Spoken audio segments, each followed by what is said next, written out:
জমিন প্রতিদিন আল্লাহর কাছে আবদার করে, মালিক ও মালিক অনুমতি দাও।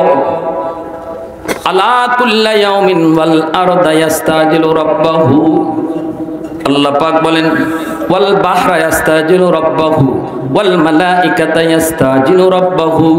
আল্লাহ পাক বলেন জমিন প্রতিদিন আল্লাহর কাছে আবদার করে, আল্লাহ অনুমতি দাও। ওই যে বেনামাজি আমি জমিনের উপর দিয়া হেঁটে হেঁটে যায়, ওর পায়ের আওয়াজ আমি কতকাল শুনবো। ও মালিক ওই যে দেখো সুদখোর আমি জমিনের উপর দিয়ে কিভাবে হাঁটে, ওর পায়ের বোঝা আমি আর কতকাল সইব।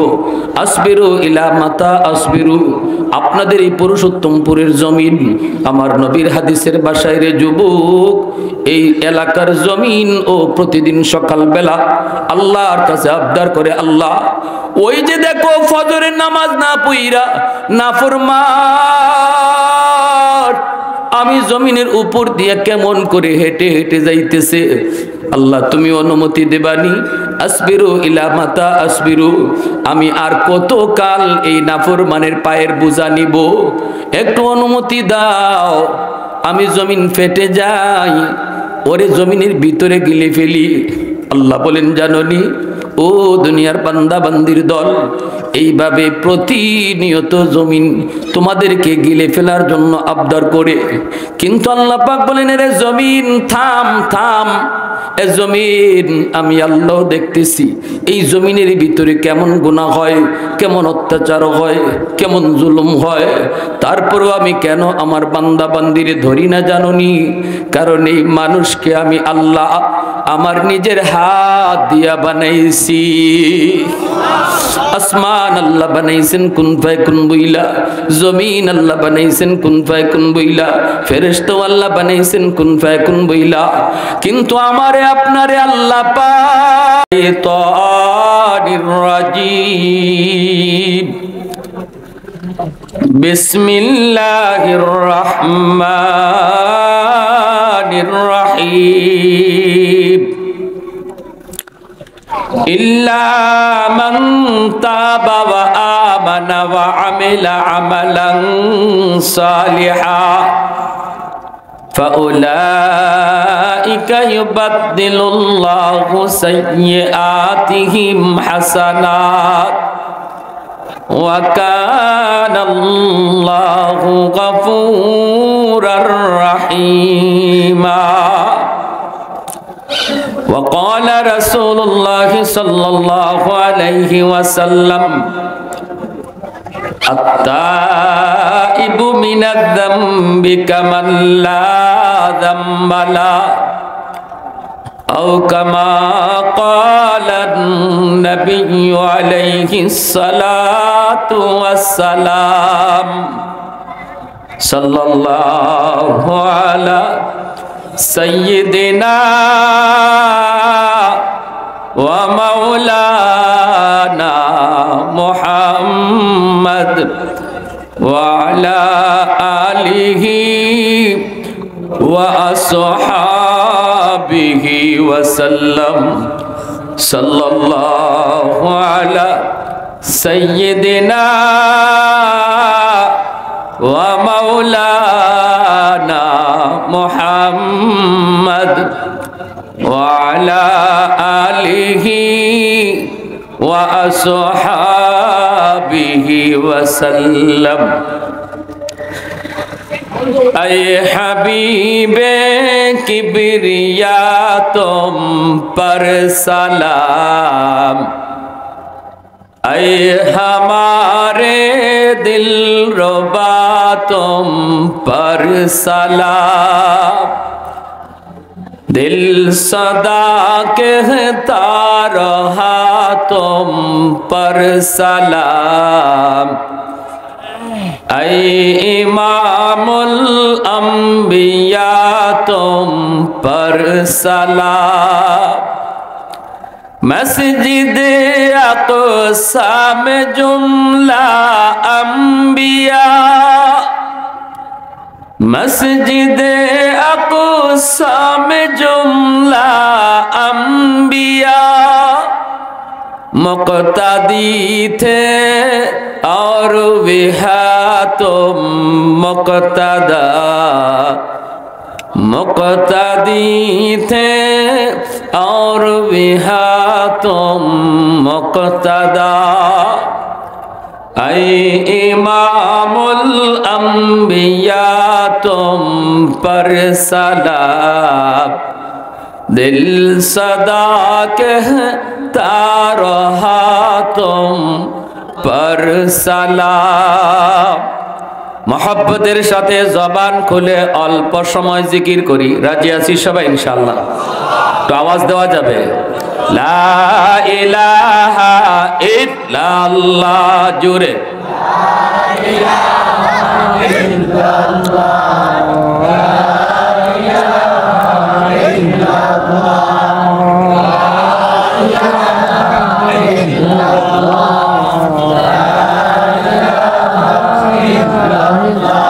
লা ইলাহা ইল্লাল্লাহ।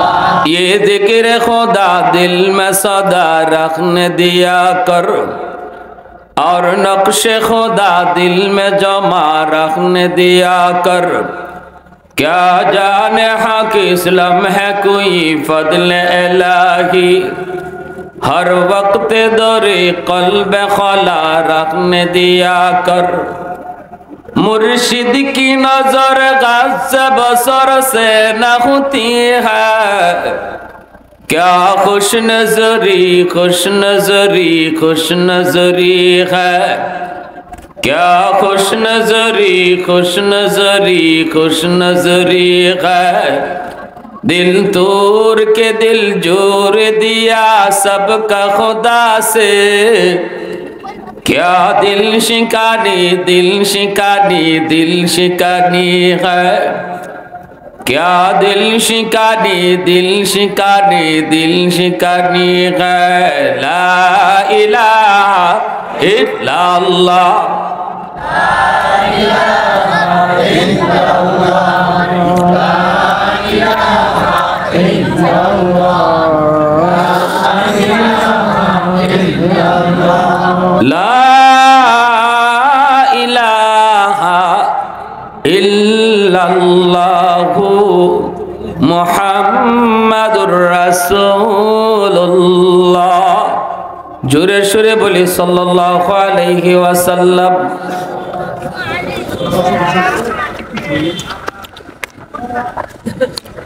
ঐতিহ্যবাহী পুরুষোত্তমপুর সমাজ কল্যাণ সংস্থার উদ্যোগে আয়োজিত আজকে তাফসীরুল কুরআন মাহফিলের সম্মানিত সদরি ইজলাস সভাপতি সাহেব হযরত মাওলানা তৈয়বুর রহমান সাহেব, শাইখুল হাদিস মাওলানা ফখরুদ্দিন সাহেব, উপস্থিত জাতির বিবেক, জাতির কর্ণধার, এ জাতির সূর্য সন্তান, মঞ্চে আসীন উলামায়ে কেরাম, অত্র এলাকার মুরব্বিয়ানে আজম, কলিজার টুকরা যুবক, পর্দার আড়ালে পর্দানিশীন মা ও বোনেরা। আমার আগে বয়ান পেশ করেছেন জননন্দিত মুফাসসির কুরআন হযরত মাওলানা মুফতি সিরাজুল ইসলাম মিরপুরি সাহেব। মুআজ্জাজ হাজিরিন, আমার আলোচ্য বিষয় দেওয়া হয়েছে বর্তমান প্রেক্ষাপটে মুসলমানদের করণীয়। অত্যন্ত চমৎকার একটি বিষয়। প্যারে হাজিরিন, পৃথিবীর হালত বড় নাজুক, বিশেষ করে মুসলমানদের অবস্থা অত্যন্ত নাজুক। তামাম পৃথিবীর সমস্ত বেদিন বেঈমান তারা কিন্তু এক। যখনই ইসলামের বিরুদ্ধে কোনো এজেন্ডা আসে, মুসলমানদের বিরুদ্ধে কোনো এজেন্ডা আসে, তখন সমস্ত বেঈমান এক হয়ে যায়। কিন্তু দুঃখ, কষ্ট, কলিজায় ব্যথা, আমরা মুসলমান এক হতে পারি না। ঠিক কিনা? আমরা মুসলমান এক হতে পারি না। ওরা কিন্তু মুহূর্তের ভিতরে এক হয়ে যায়। বর্তমানে ফিলিস্তিন আর ইসরায়েলের যুদ্ধকে কেন্দ্র করে পৃথিবীর সমস্ত শয়তান আর শয়তানের দোসর সব এক হয়ে গেছে। ইসরায়েলের পক্ষ যারা নিল তারা শয়তানের দল, আর মজলুম ফিলিস্তিনের মুসলমানের পক্ষ যারা নিল তারা আল্লাহর দল। পৃথিবী দুই ভাগ, এক দল শয়তানের দল, আরেক দল হলো আল্লাহর দল। এবার বলেন আপনি কোন দলে যাবেন, শয়তানের দলে না আল্লাহর দলে? কারা কারা আল্লাহর দলে যাইতে প্রস্তুত? আল্লাহ হাতকে কবুল করো, জোরে বলি আমিন। প্যারে হাজিরিন, ভালো করে মনে রাখবেন, ওরা জালেম আর ফিলিস্তিনের মুসলমান মজলুম। আল্লাহ জালেমের সাথে না মজলুমের সাথে? আল্লাহ মজলুমের সাথে। আল্লাহ নিজে ঘোষণা দিয়েছেন, আল্লাহু ওয়ালিয়্যুল্লাযীনা আমানু, আমি ঈমানওয়ালাদের বন্ধু। আবার আল্লাহ বলেন, ওয়া কানা হাক্কান আলাইনা নাসরুল মুমিনিন, মুমিনকে সাহায্য করা আমি আল্লাহর উপর জিম্মাদারি। সুবহানাল্লাহ, জোরে বলেন। আবারও বলেন, ওয়ালা তাহিনু ওয়ালা তাহজানু ওয়া আনতুমুল আ'লাউনা ইন কুনতুম মুমিনিন। আল্লাহ নিজে আমাদেরকে নির্ভয় দিচ্ছেন, তোমরা ভয় পেও না, হীনমন্যতায় ভুগবা না, মন ছোট করো না, বিজয় তোমাদেরই হবে। ঘোষণা দিতেছেন কে? আরো জোরে বলেন, আল্লাহ। অতএব যদিও আমাদের শক্তি কম, আমাদের অস্ত্র কম, সৈন্য কম, কিন্তু এরপরও আমাদের ভয় নাই। ওদের কাছে অস্ত্র আছে, শক্তি আছে, ওরা সুপার পাওয়ারের মালিক, সবকিছু ওদের হাতে আছে, কিন্তু ওদের সাথে আল্লাহ নাই। আল্লাহ আমাদের সাথে, ঠিক না? আল্লাহ আমাদের সাথে। যার সাথে আল্লাহ থাকে তার কোনো ভয় নাই, যার সাথে আল্লাহ থাকে তার বিজয় হয়। অতএব আমাদের ভয় পাওয়ার কোনো কারণ নাই। আজকে ফিলিস্তিনের গাজায় কি হচ্ছে কম বেশি আমরা সবাই জানি। গাজার হালত, গাজার খবর যারা রাখে, একজন মুসলমান মনের দিক দিয়ে সুস্থ না। আওয়াজ আস্তে করে জোরে বলেন। ফিলিস্তিনের গাজার খবর যাদের আছে, একজন মুসলমান মনের দিক দিয়ে সুস্থ থাকার কথা না। দেখতে আমাদেরকে যদিও মনে হয় সুস্থ, কিন্তু আমরা কেউ সুস্থ না, আর সুস্থ হওয়ার কথাও না। কারণ রাসূল বলেছেন, আল মুসলিমুন কা জাসাদিন ওয়াহিদ ইন ইশতাকা আইদুহু ইশতাকা কুল্লুহু। পৃথিবীর সমস্ত মুসলমান তোমরা একটা দেহ, দেহের কোথাও যদি আঘাত লাগে সারা দেহ আঘাত পায়। নবী বলেন, পৃথিবীর কোন এক প্রান্তে যদি একজন মুসলমানের রক্ত ঝরে, মনে করবা গোটা বিশ্ব মুসলমানের রক্ত ঝরছে। এটা আমার নবীর কথা। যদি এই কথার উপর তোমার আমার ইয়াকিন থাকে যুবক, তাহলে বলো গাজায় রক্ত ঝরবে আর আমি আর তুমি আনন্দ করব, গাজার মানুষের লাশ পড়বে আর আমি বলবো আমি ভালো আছি। এটা কখনো মুসলমানের কথা হতে পারে না। প্যারে হাজিরিন, এজন্য দুঃখে কলিজা ফেটে যায়। আজকে আমার মজলুম ফিলিস্তিনের মুসলমানের পাশে দাঁড়াবার কেউ নাই, তাদের সাহায্যের জন্য কেউ নাই। ইসরায়েলের সাহায্যে আমেরিকা চলে এসেছে, ন্যাটো চলে এসেছে, ভূমধ্য সাগরের রণতরী নিয়ে আমেরিকা হাজির। বড় বড় সুপার পাওয়ার গুলা ইসরায়েলের পক্ষে, জালেমের পক্ষে, কিন্তু ফিলিস্তিনের মজলুম মুসলমানের পক্ষে কেউ নাই, কেউ নাই। তাদের সীমান্তে যে মুসলিম দেশগুলা, জর্দান, সিরিয়া, সৌদি আরব, আরব আমিরাত সহ, বাহরাইন সহ মুসলিম বিশ্ব যেগুলা তাদের পাশে আছে, তারাও এদের মুসলমানদের পাশে নাই। আমরা শুধু বাংলাদেশ থেকে কি করব? আমরা এখান থেকে কি করার আছে? আমরা চাইলেই তাদেরকে অস্ত্র দিতে পারবো না, সৈন্য দিয়ে সাহায্য করতে পারবো না। চাইলে আমি নিজেও জিহাদে শরীক হওয়ার সুযোগ নাই, কারণ গাজা আমাদের বর্ডার না। কিন্তু আমরা দেখেছি গাজা যাদের বর্ডার, তারা নীরব। সৌদির বাদশাহ সালমান চুপ কেন? জবাব নাই কেন? আওয়াজ নাই কেন? তাহলে কি আমাদের সন্দেহ হয় তোমাদের রক্তে মুসলমানের রক্ত না মুনাফিকের রক্ত? সন্দেহ তৈরি হয়। আজ গাজায় রক্ত ঝরে, সৌদির বাদশাহ তুমি শাকেরারে এনে গান গাও, তুমি বিশ্ব গায়িকা এনে গানের অনুষ্ঠান গাও, অথচ গাজায় রক্ত ঝরে। একটা হুঙ্কার যদি সৌদির বাদশাহ দিত, ইসরায়েলের বাপেরও ক্ষমতা ছিল না হামলা করার। কারণ এখনো ইসরায়েল তেল নিয়া, আরব আমিরাতের তেল নিয়া, আরব বিশ্বের তেল নিয়া, মুসলিম বিশ্বের কাছ থেকে তেল নিয়ে তাকে চলতে হয়। আমরা যদি একদিন তেল বন্ধ করে দেই, ইসরায়েলের একদিনও চলার ক্ষমতা নাই। কিন্তু আমরা দেখি কোনো ভূমিকা নাই। কোনো আওয়াজ নাই। অন্তত কূটনৈতিক সম্পর্কটা পর্যন্ত বিচ্ছিন্ন করতে রাজি হয় না। কোথায় তোমাদের ভয়? কিসের ভয়? নাকি তোমাদের ভিতরে হালত বলো? প্যারে হাজিরিন, কোনো আওয়াজ আমরা দেখি না, কিন্তু আমার মন বলে, আমার মন বলে, আমার মন বলে, গাজা যদি বাংলাদেশের বর্ডার হতো, ফিলিস্তিন যদি বাংলাদেশের পাশে হতো, তাহলে বাংলার জমিন থেকে লক্ষ কোটি যুবক তাদের পাশে যে জিহাদে শরীক হতো। প্যারে হাজিরিন, এতটুকু দ্বীনের প্রতি দরদ বাঙালি মুসলমানদের কলিজায় আছে আলহামদুলিল্লাহ। আজও বাংলাদেশের মুসলমান উলামায়ে কেরামের কথাকে মানে, উলামায়ে কেরামকে সরে তাজ মনে করে। কিন্তু আমার ভাইয়েরা, আমরা দেখলাম আমরা এখান থেকে কিছুই করার নাই। যদিও আমরা আমাদের মাননীয় সরকার বাহাদুরকে ধন্যবাদ জানাই, ইনি আন্তর্জাতিক আদালতেও ফিলিস্তিনের পক্ষ নিয়েছেন, জাতিসংঘ তিনি ফিলিস্তিনের পক্ষ নিয়েছেন, যেটা সৌদির মতো বাদশাহ সাহস করে নাই। ইসরায়েলের বিরুদ্ধে মামলায় শরীক হতে বাংলাদেশ সাহস করেছে। এজন্য যা ভালো তাকে ভালো বলতেই হবে, ঠিক কিনা জোরে বলেন? কিন্তু আমার ভাইরা, এজন্য আমি বলি, আমাদের এখান থেকে যাওয়ার সুযোগ নাই, অন্তত তাদের পক্ষে একটু আওয়াজ দেওয়ার তো সুযোগ আছে। আওয়াজ দেওয়া বলেন ঠিক কিনা? আরো জোরে বলেন ঠিক কিনা? আমার সাথে আওয়াজ দিতে রাজি আছেন ইনশাআল্লাহ? কারা কারা প্রস্তুত? হাত তুলে আল্লাহকে দেখান। শক্তি দিছে কে? এই শক্তি বের হবে কার জন্য? আওয়াজ দিছে কে? আওয়াজ বের হবে নেতার জন্য না আল্লাহর জন্য? পশ্চিমাদের চোখ পড়েছে কাবা ঘরের প্রান্তরে, ব্রিটিশ দালাল দল বেঁধেছে ধ্বংস করতে চায় কারে। পশ্চিমাদের চোখ পড়েছে কাবা ঘরের প্রান্তরে, ব্রিটিশ দালাল দল বেঁধেছে ধ্বংস করতে চায় কারে।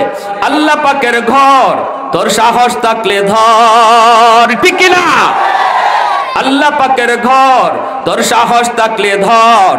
দো জাহানের মালিক যিনি, পবিত্র কাবা। ওই আরবের দিন বাঁচাতে সত্য ন্যায়ের মুক্তি চাই, মুহাম্মাদের বাহিনী আজ আসলে তোদের রক্ষা নাই। ওই আরবের দিন বাঁচাতে সত্য ন্যায়ের মুক্তি চাই, মুহাম্মাদের বাহিনী আজ আসলে তোদের রক্ষা নাই। দুইটা হাত উপরে উঠায়া, গায়ে যদ্দুর শক্তি আছে শক্তি নিয়া, গলায় যদ্দুর আওয়াজ আছে আওয়াজ দিয়া বলো, মুহাম্মাদুর রাসূলুল্লাহর বাহিনী আসেনি। আরে কুজুরে আসেনি, ইমাম মাহদির সৈনিক আসেনি। একটু দাঁড়াও, জেগে ওঠো ওহে মুসলমান, আর কতদিন দিন ইসলামের সইবে অপমান। একটু দাঁড়াও, জেগে ওঠো ওহে মুসলমান, আর কতদিন দিন ইসলামের সইবে অপমান। রক্ত দিয়ে পবিত্র ওই মক্কা মদিনা, সেই জমিনে ইহুদিরা চলতে পারে না। নূর মক্কার ইসলাম তার থাকলো কি আর দাম, বন্দিশালায় তাকে যদি আল-আকসার ইমাম। ওই আরবের দিন বাঁচাতে সত্য ন্যায়ের মুক্তি চাই, মুহাম্মাদের বাহিনী আজ আসলে তোদের রক্ষা নাই। পশ্চিমাদের চোখ পড়েছে কাবা ঘরের প্রান্তরে, ব্রিটিশ দালাল দল বেঁধেছে ধ্বংস করতে চায় কারে। আল্লাহ পাকের ঘর, তোর সাহস থাকলে ধর। দো জাহানের মালিক যিনি, পবিত্র কাবা। ওই আরবের দিন বাঁচাতে সত্য ন্যায়ের মুক্তি চাই, মুহাম্মাদের বাহিনী আজ আসলে তোদের রক্ষা নাই। আরেকটা বার দুই হাত উপরে উঠায়া, গায়ে যদ্দুর শক্তি আছে শক্তি নিয়ে বলো, মুহাম্মাদুর রাসূলুল্লাহর বাহিনী আসেনি। আরে কুজুরে ইমাম মাহদির সৈনিক আসেনি। ওরা দাজ্জালের অপেক্ষায়, আমরা ইমাম মাহদির অপেক্ষায়। জোরে বলো আল্লাহু আকবার। হয় নাই? আরো জোরে আল্লাহু আকবার, আরো জোরে আল্লাহু আকবার। আল্লাহ আমাদেরকে তোমার দ্বীনের জন্য কবুল করো আল্লাহ। আমরা বিছানায় মরণ চাই না, শাহাদতের মরণ দান করো।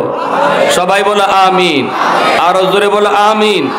আল্লাহর রাস্তায় যে শহীদ হয় সে সফল হয়ে যায়। আল্লাহর রাস্তায় যে শহীদ হয় সে বাইপাস জান্নাতে চলে যায়। জান্নাতে যাওয়ার বাইপাস রাস্তা শুধু একটাই, সেটা হলো শাহাদত। বাবার দরবার, খাজার দরবার জান্নাতে যাওয়ার বাইপাস রাস্তা নয়। জান্নাতে যাওয়ার বাইপাস রাস্তা হলো আল্লাহর রাস্তায় জিহাদ। ঠিক না? জোরে বলেন। আল জিহাদু মুখতাসারু তারিকিন ইলাল জান্নাহ। রাসূল বলেন জান্নাতে যাওয়ার রাস্তা হলো সোজা রাস্তা। জায়গায় জায়গায় চেকপোস্ট আছে, নামাজের হিসাব দাও, রোজার হিসাব দাও, হিসাব দিয়ে দিয়ে তোমাকে জান্নাতে যেতে হবে।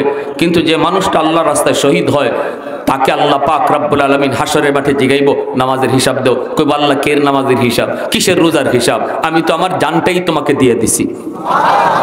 আল্লাহ বলবেন আমারে জান দিয়ে দিছো, সাক্ষী কি? কইব মালিক সাক্ষী হলো আমার রক্ত মাখা দেহ, রক্ত মাখা জামা।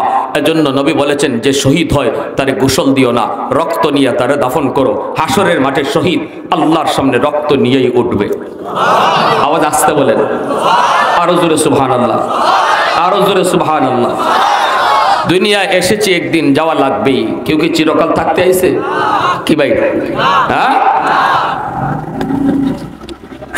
আমার যাওয়াটা যদি শাহাদতের যাওয়া হয়, এজন্য রাসূল এই দোয়া করতেন, হযরত ওমর এই দোয়া করতেন, সবাই সকল সাহাবীরা এই দোয়া করতেন, আল্লাহ তোমার রাস্তা আমাকে শাহাদতের মরণ দান করো।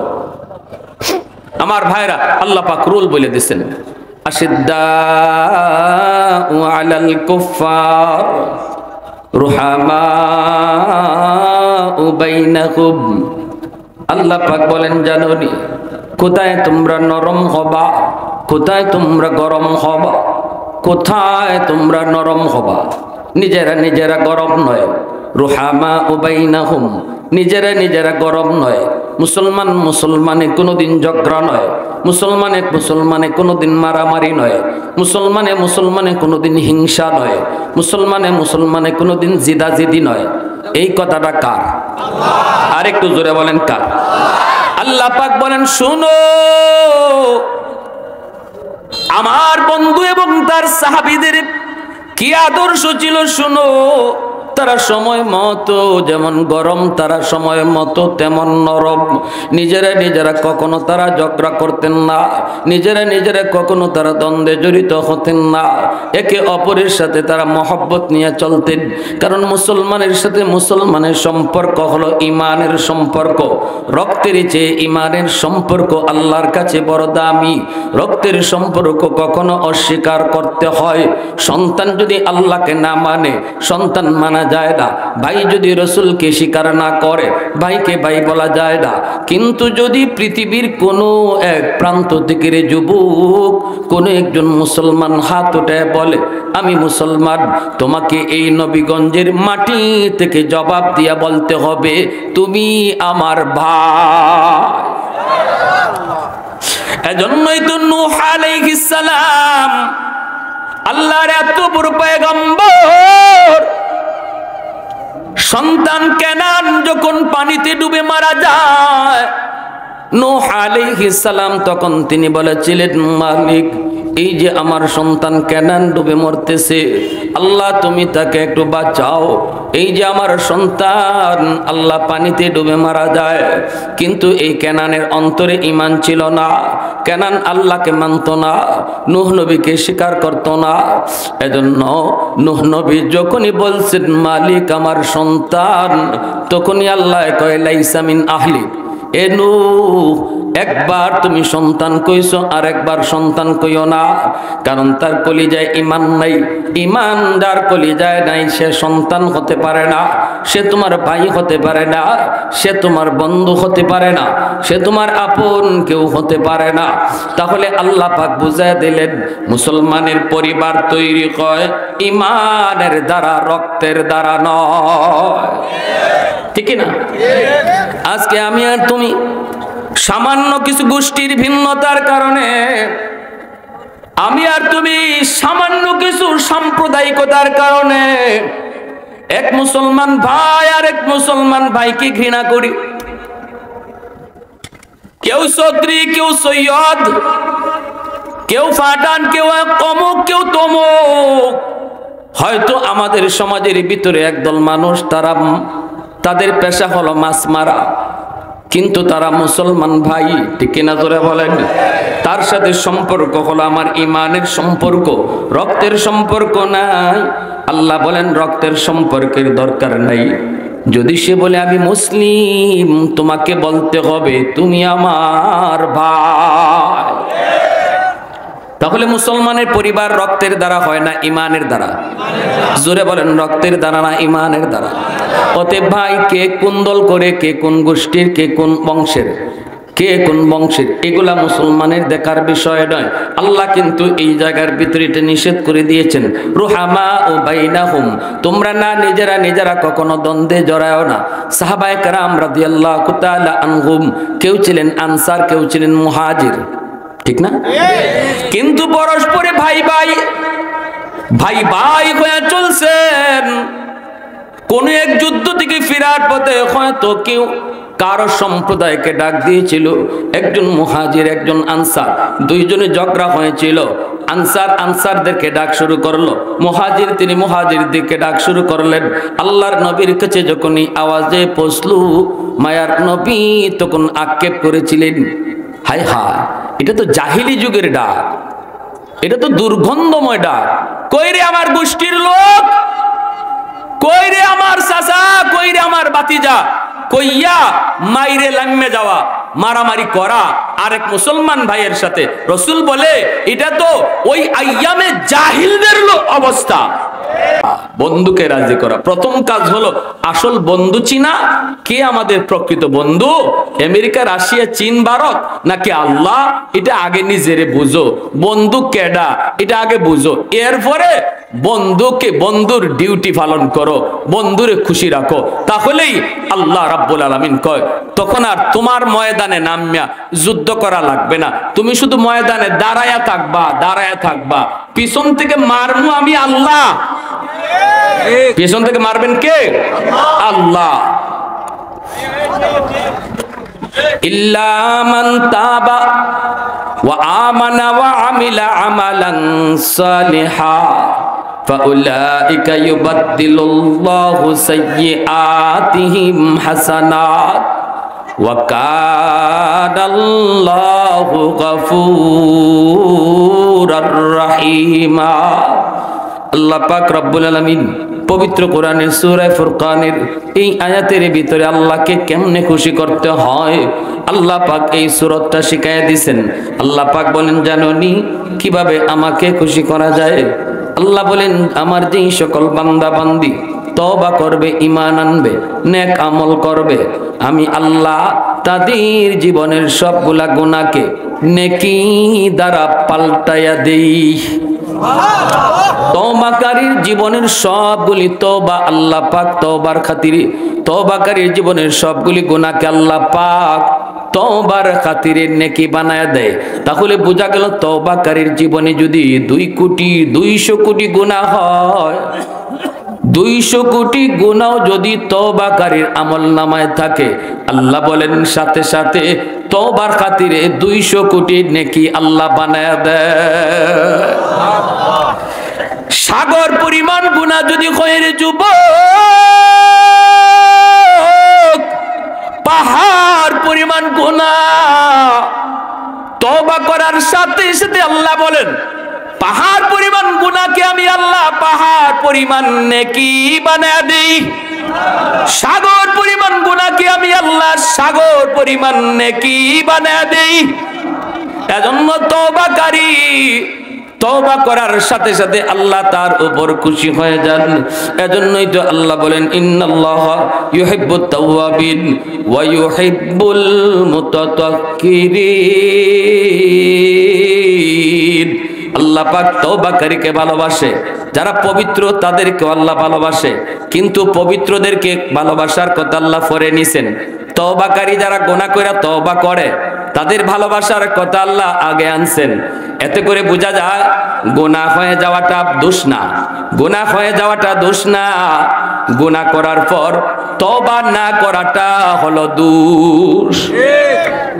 গুনাহ হয়ে যাওয়াটা এটা দোষ না, গুনাহ হয়ে যাবে, শয়তান আমার আপনার পিছনে লেগে আছে, গুনাহ করায় ফেলবে।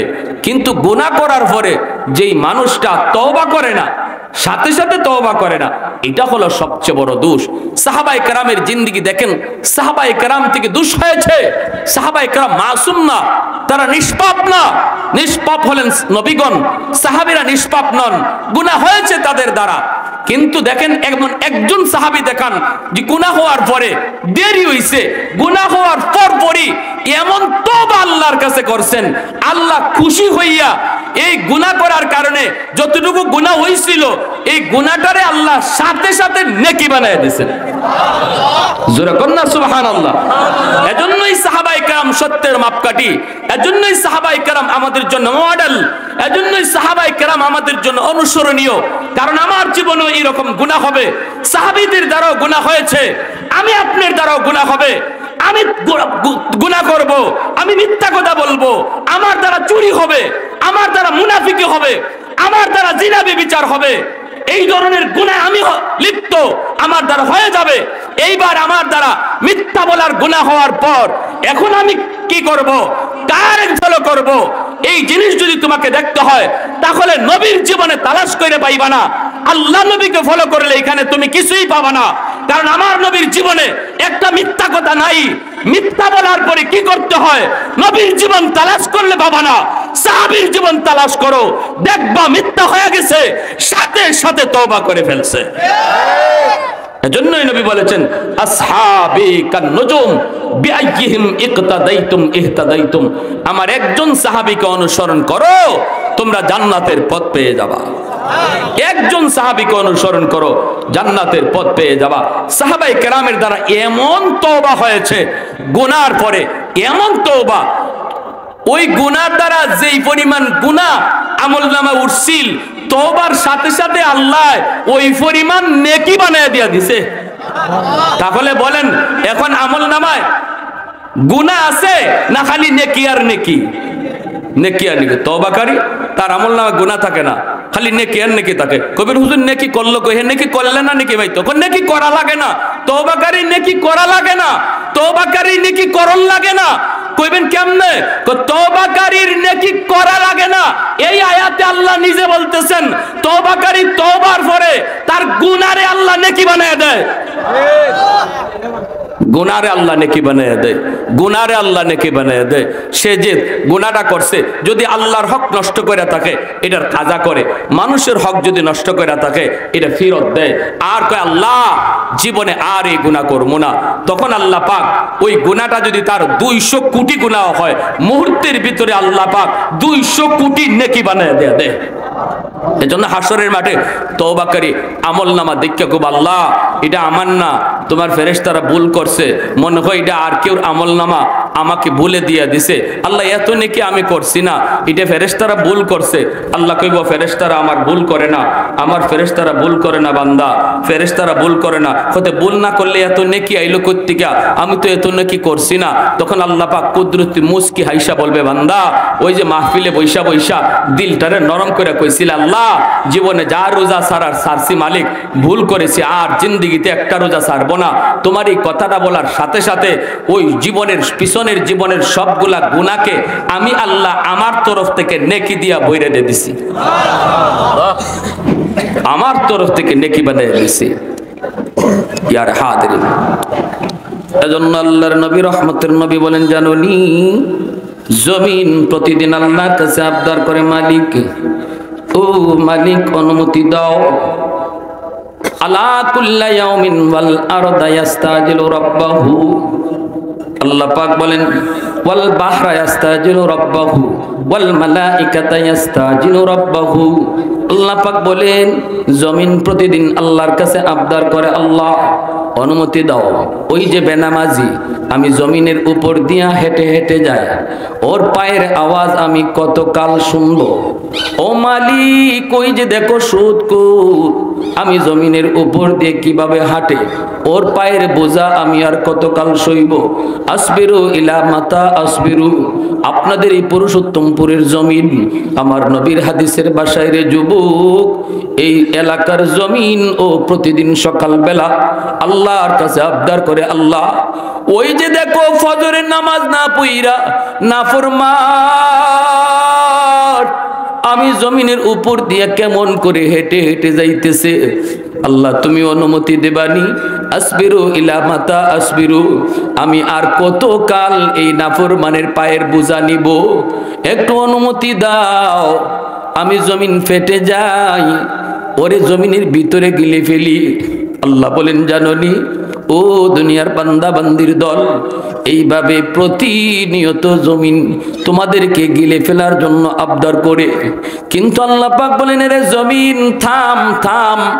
এ জমিন আমি আল্লাহ দেখতেছি এই জমিনের ভিতরে কেমন গুনাহ হয়, কেমন অত্যাচার হয়, কেমন জুলুম হয়, তারপরও আমি কেন আমার বান্দা বান্দিরে ধরি না জাননি? কারণ এই মানুষকে আমি আল্লাহ আমার নিজের হাত দিয়া বানাইছি।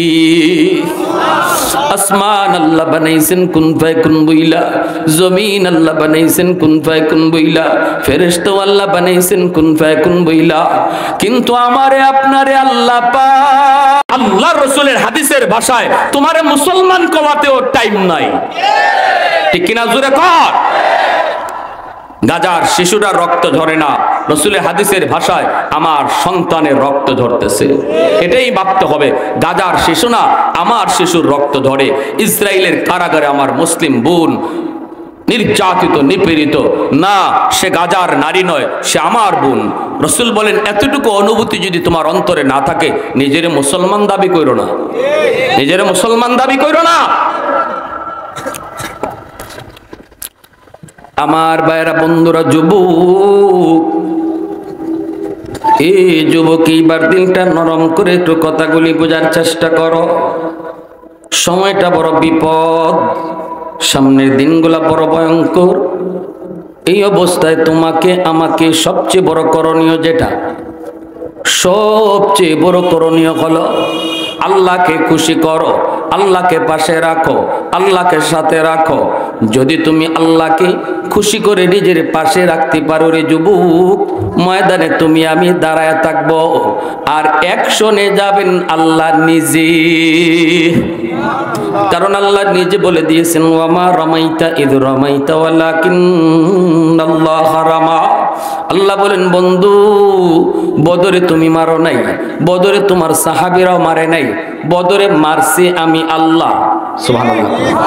আরেকটু জোরে কোন আল্লাহু আকবার, আরেকটু জোরে আল্লাহু আকবার। বদরে নবীও মারেন নাই, বদরে সাহাবীরাও মারেন নাই, মারছেন কে? আল্লাহ। তাহলে ওই আল্লাহ আজও আসেনি না নাই? আরেকটু জোরে কোন আসেনি না নাই? কিন্তু ভুল ভুল ভুল ভুল, আমাদের সবই ভুল রে যুবক। আমরা ডাক দিলে আমেরিকারে ডাক দেই, ডাক দিলে রাশিয়ারে ডাক দেই, ডাক দিলে ভারতকে ডাক দেই। কথা কওয়ার আগেই কই দেখো আমেরিকার সাথে আসেনি, রাশিয়ার সাথে আসেনি, চীন সাথে আসেনি, ভারত আমার পাশে আসেনি। আল্লাহ নারাজ, আল্লাহ নারাজ, আল্লাহ বড় নারাজ হয়েছে বান্দারে। তোর তো এটা বলার কথা ছিল না, তোর কথা বলার দরকার ছিল আল্লাহ আমার সাথে আসেনি। এতটুকু কথা যদি তুমি বলতা, আর যদি নিজে নিজে একটু খেয়াল করতা আল্লাহ আমার সাথে আসেনি, তাহলে এত টেনশন তোমার লাগতো না, ভয় পাওয়ার কোনো কারণ তোমার ছিল না। আজকে আমরা আল্লাহকে বাদ দিয়া ভারতের পাশে রাখি, চীনের পাশে রাখি, আমেরিকার পাশে রাখি, যার জন্য আল্লাহ মুখটা ফিরায় রাখছি, আল্লাহ বড় কষ্ট পাইয়া ফেলছি। আল্লাহ কই বান্দা তুই যারে ডাকো তাহলে তারে নিয়ে তুই থাক, আমি এইবার মুখ ফিরায় রাখলাম। এজন্য ভাই সব ছেড়ে দাও, আল্লাহকে কাছে রাখো, বিজয় আমাদেরই হবে ইনশাআল্লাহ। বন্ধু বন্ধু দুই বন্ধু, ঘনিষ্ঠ দুই বন্ধু, এক বন্ধু আরেক বন্ধুকে ছাড়া বাঁচে না, এক বন্ধু আরেক বন্ধুকে ছাড়া কোথাও যায় না। কোন অনুষ্ঠানে গেলে দুই বন্ধু একসাথে যায়, সবাই জানে তারা একজন আরেকজনের জন্য পাগল। খাইতে বসলেও একসাথে খায়, বেড়াইতে গেলেও একসাথে যায়, বাজারে গেলেও একসাথে যায়। একজনের সামনে আর একজনকে কেউ আঘাত করতে পারে না, একজনের সামনে আরেকজনকে কেউ গালি দিতে পারে না। এতটা গভীর এই দুই বন্ধুর ভিতরে একজন অসুস্থ হয়ে পড়ল। একটা এক্সাম্পল দিতেছে, একটা এক্সাম্পল। কেন আল্লাহ আমাদের উপরে নারাজ? কেন মালিক আমাদের উপরে নারাজ? কেন আল্লাহ পাক আমাদেরকে সাহায্য করে না? কেন আল্লাহ আমাদের পাশে নাই? কারণটাকে একটু শোনেন। এক বন্ধু অসুস্থ, বিছানায় পড়ে আছে। এলাকার ভিতরে মাহফিল, ভালো একজন হুজুর আসতেছেন। বন্ধুকে ডাক দিয়া কয়, দোস্ত, এই হুজুরের ওয়াজ আমার বড় ভালো লাগে, কিন্তু দোস্ত আমি তো অসুস্থ, যেতে পারবো না। তুমি মাহফিলে যাও, যাইয়া হুজুরের বয়ানটা রেকর্ড কইরো, নেও তোমার এমবি খরচ, রিক্সা ভাড়া, আবার একটু নাস্তা পানি, সব মিলে 500 টাকা তোমাকে দিয়ে দিলাম। বন্ধু ডিউটি হলো হুজুরের ওয়াজটা রেকর্ড করে আনা। এই বইলা দোস্তরে পাঠায়া দিছে। দোস্ত 500 টাকা নিয়ে রওনা দিছে। মনোযোগ কার কার আছে একটু হাত ওঠে আল্লাহকে দেখান। মাশাআল্লাহ, সবার মনোযোগ আছে তো? দোস্ত 500 টাকা পুঁজি দিয়া দিছে, ঠিক না? 500 টাকা পুঁজি। ডিউটি হলো হুজুরের ওয়াজ রেকর্ড করা, আসা যাওয়ার ভাড়া দিয়া দিছে, এমবি খরচ দিয়া দিছে, নাস্তা পানির টাকাও দিয়া দিছে। এইবার দোস্ত খুশি মনে রওনা দিছে ওয়াজ শোনার জন্য, ওয়াজ রেকর্ড করার জন্য। নিজেও ওয়াজটা রেকর্ড করবে, ওয়াজ শুনবে। কিন্তু রাস্তার মাঝে পায়া গেছে তার পুরানা বান্ধবী সকিনা। বান্ধবী চুকের ইশারা মারছে, সাথে সাথে রিক্সা স্টপ। রিক্সা থেকে নাইমা কই, কি গো? কি আর এতদিন কই আসিলা, কোনো খবর নাই? কি খবর? নামো রিক্সা থেকে। কেমন বান্ধবী পাইছে, নামছে, নাইমা গল্প শুরু হয়েছে। মজার গল্প শুরু হয়েছে। অনেকদিন পরে সাক্ষাৎ। এইদিকে ওয়াজ শুরু হয়ে গেছে, হুজুরের খবর নাই। ওয়াজ যেই হুজুরের বয়ান রেকর্ড করার জন্য রওনা দিল, ওই হুজুরের বয়ান শুরু হয়ে গেছে, তার খবর নাই। বান্ধবীর সাথে গল্প করে।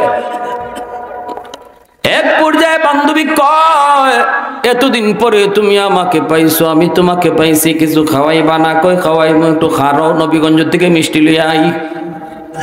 পকেটে টাকা তো আছেই, বন্ধু দিছে কয়শো, জোরে কন্যা কয়শো।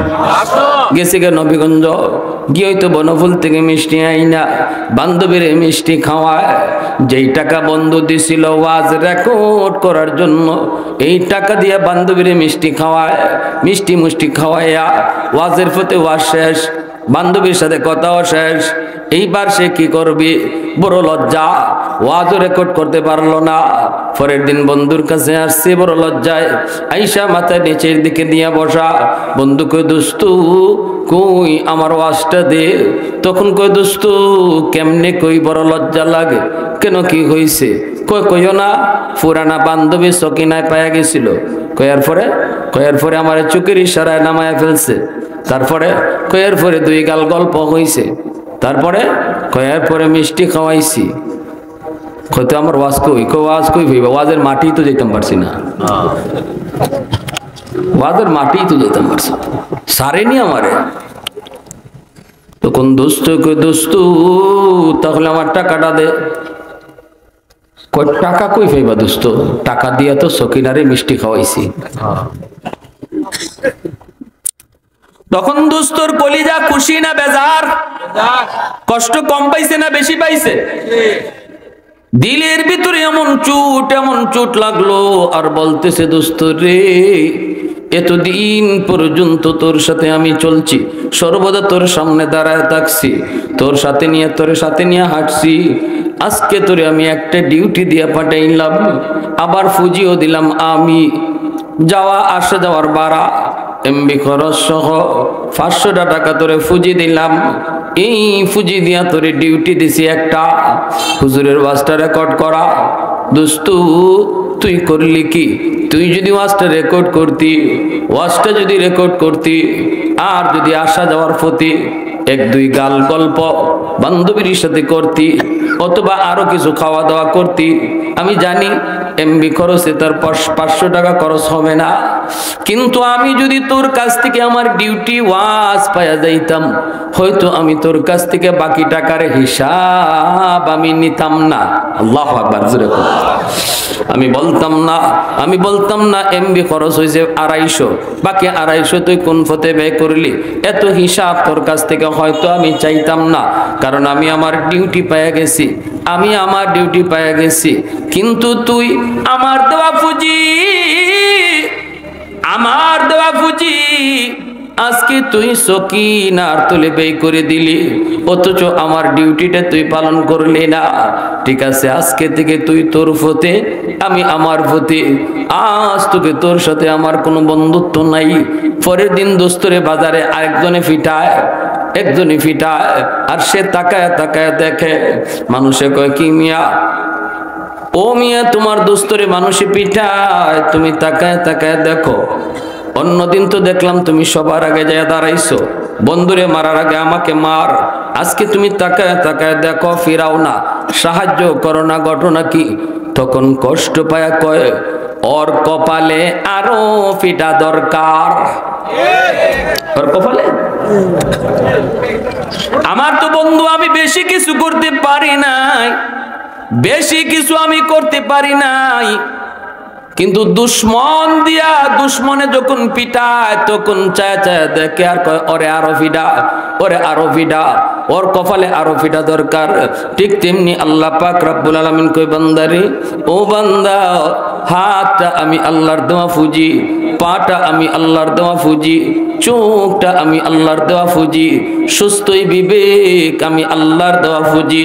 এই ফুজিটা দিয়ে আমি আল্লাহ তোরে একটা ডিউটির জন্য পাঠাইছি। ডিউটিটা হলো আমি আল্লাহর গোলামি। যদি আমার গোলামিটা তুই ঠিক মতো করতি, দুনিয়া চলাফেরা করতে যায়া বন্ধুটি ডাইনে বামে কিছু হয়ে যাইতো, আমি আমার ডিউটি যদি ঠিক মতো পাইতাম, হয়তো অনেক কিছুর প্রশ্ন আমি করতাম না। কিন্তু আজকে তুই আমার ডিউটি ভুলে গেলি, আমার ফুজি তুই সকিনার তুলে ব্যয় করলি, আমার হাত সকিনার তুলে ব্যয় করলি, আমার দেওয়া বিবেক সকিনার তুলে ব্যয় করলি, আমার দেওয়া চোখ সকিনার তুলে ব্যয় করলি। ঠিক আছে, তুই যখন আমার কথা ভুলে গেলি, তুই আজ তোর পথে তুই থাক, আমিও আমার পথে। আমি আল্লাহ তো ঘোষণা দিছিলাম, আল্লাহু ওয়ালিয়্যুল্লাযীনা আমানু, আমি ঈমানওয়ালাদের বন্ধু।